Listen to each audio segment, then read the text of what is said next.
on your way. You can That's go a all lot that matters. closer. You can go a lot closer. You're good.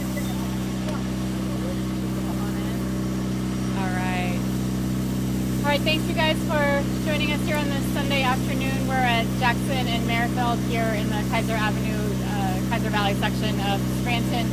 One of the heavily impacted areas of this storm.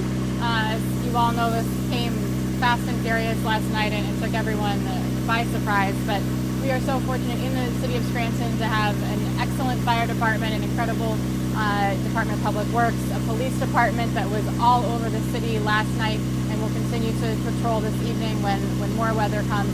We've been able to react to the storm and the storm damage.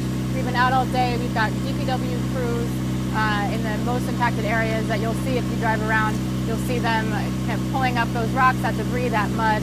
In some cases, trying to rebuild up some of our creek banks as we prepare for what we hope is a minor weather event tonight, but we do expect some more rain, so we're trying to build up some of those creek banks. The most impacted areas are off of Lindy Creek, off of West Mountain here in the Kaiser Valley, and then in North Scranton, the Leech Creek and Leggett's Creek. Leggett's Creek especially coming down from the Abingtons, where we know that we had the most acute damage and the highest levels of rain in the area. So DPW is working on that. We in the city have signed an emergency declaration, so we're going to start working within a couple of hours with another company that will be helping our teams at DPW do this work. We are so lucky in the city of Scranton to have these crews out and about. The water rescues last night that the Chief Judge can touch on were really intense, but we have those assets. We have that incredible personnel in our fire department, our police department here, so we're very lucky. There are no fatalities, no missing persons reported, no major injuries reported, so we've got many millions of dollars of damage, and we've got our code enforcement team who's also been out all night. They're looking at the damage, taking photos, and trying to make sure that we've got all of that cataloged.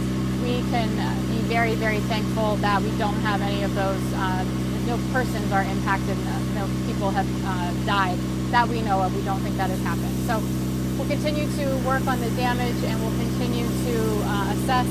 There are, again, millions and millions of dollars of damage here. We'll be working with County EMA, hopefully FEMA. We're already working with PennDOT. Hopefully at some point we are able to engage with FEMA as well. We would like to get to the point where we're able to have that extra layer of support from the federal government. So with that, let me just make sure I didn't miss anything. Oh, a couple of things. Police will increase patrols this evening, given that there is another weather event. Again, we don't expect it to be major, but just in case. And be aware of, if you have damage, be aware of scammers that are posing as FEMA, or just saying that they're going to clean up your house for you. That can be a scam, so you want to watch out for that and be wary of people who are coming in to assist that you don't know. And of course, like anything, there's lots of public safety that we need to think about. I'll let Chief Judge kind of go through that a little bit, but obviously, like, turn around, don't drown. It's not just a catchy phrase, it's real. We see that all the time where people are trying to drive through something that they shouldn't. And before I turn it over to Chief Judge, our road closures remain West Market Street from Rockwell to Kaiser, Yard Avenue, Flume Avenue, Frink Street off of Kaiser Ave, South Merrifield Avenue, which is right here, the Notch, Shady Lane Road from Northern Boulevard to the Morgan Highway Shady Lane Road from Northern Boulevard to Morgan Highway is closed. The Notch is still closed, and that seems to not be going to reopen tonight. So again, beware of any flood waters. We think that they're receding, but just be smart out there.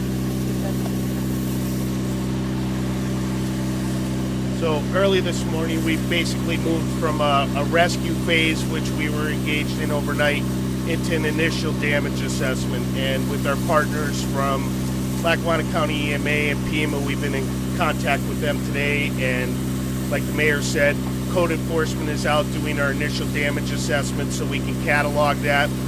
If you're having any issues as far as flooding in your basement, we're now starting to try and get to those calls.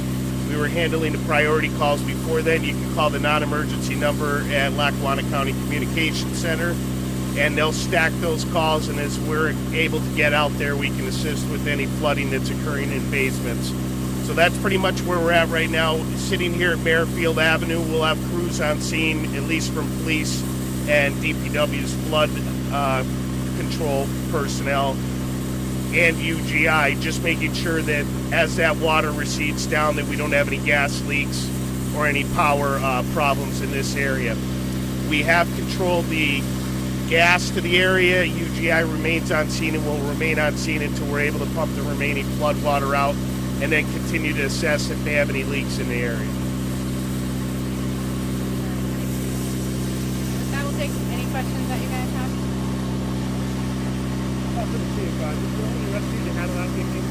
I don't have a count right now. Once we get through kind of the paperwork, we'll have. We had some in the North Scranton area and some in the Kaiser Valley area.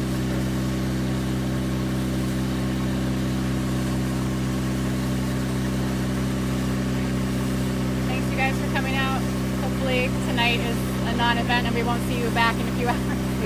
But thank you. Thanks for covering it. It's important to get the public safety info out.